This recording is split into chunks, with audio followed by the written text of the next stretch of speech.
దూరం నుండి చూసిన భక్తిని కలిగించే భారీ గోపురాలు మన భారతీయ శిల్పకళా వైభవానికి నిదర్శనం. కాని మన పూర్వీకులు వీటిని ఇంత ఎత్తుగా ఒక ప్రత్యేక ఆకారంలో ఎందుకు నిర్మించారో మీకు తెలుసా? ఇవి కేవలం దేవుడి బొమ్మలు చెక్కిన రాళ్లు మాత్రమే కాదు. ఇవి విశ్వంలోని శక్తిని, కాస్మిక్ ఎనర్జీని గ్రహించే అద్భుతమైన టెక్నాలజీ. గోపురం పైన ఉండే కళసం వెనుక దాగి ఉన్న ఆ సైన్స్ ఏంటో ఇప్పుడు తెలుసుకుందాం. గోపురం పైన ఉండే కళసాన్ని ఒక యాంటెన్నాగా భావించవచ్చు. ఇవి సాధారణంగా బంగారం, వెండి లేదా రాగితో చేయబడతాయి.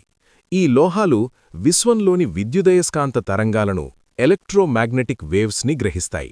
విచిత్రమేంటంటే ఈ కళసాల లోపల నవధాన్యాలను నింపుతారు. ఇవి రేడియేషన్ నుండి ఆలయాన్ని రక్షించడమే కాకుండా ఒకవేళ పిడుగుపడితే అది నేరుగా భూమిలోకి వెళ్లేలా లైట్నింగ్ అరెస్టర్లా పనిచేస్తాయి. గోపురాలు ఎప్పుడూ కింద వెడల్పుగా, పైన సన్నగా పిరమిడ్ ఆకారంలో ఉంటాయి. ఈ ఆకారం వల్ల విశ్వశక్తి కేంద్రీకృతమై గోపురం గుండా ప్రవహించి నేరుగా గర్భగుడిలోని విగ్రహానికి చేరుతుంది.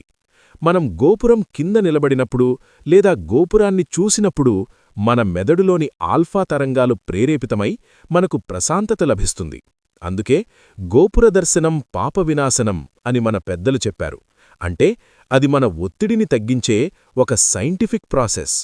గోపురం కేవలం ఆధ్యాత్మిక కేంద్రమే కాదు, అదొక సీడ్ బ్యాంక్ కూడా. కరువు కాటకాలు లేదా భారీ వరదలు వచ్చి పంటలు నాశనమైనప్పుడు గోపురం కళసాల్లో దాచిన నవధాన్యాలను తీసి మళ్లీ విత్తనాలుగా వాడేవారు.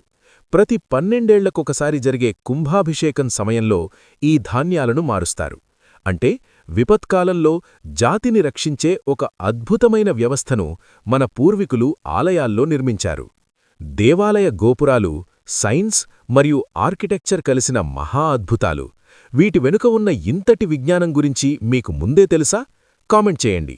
మరిన్ని ఆసక్తికరమైన భారతీయ రహస్యాల కోసం ఇప్పుడే సబ్స్క్రైబ్ చేయండి మీ హిడెన్ హిస్టరీ టీవీ.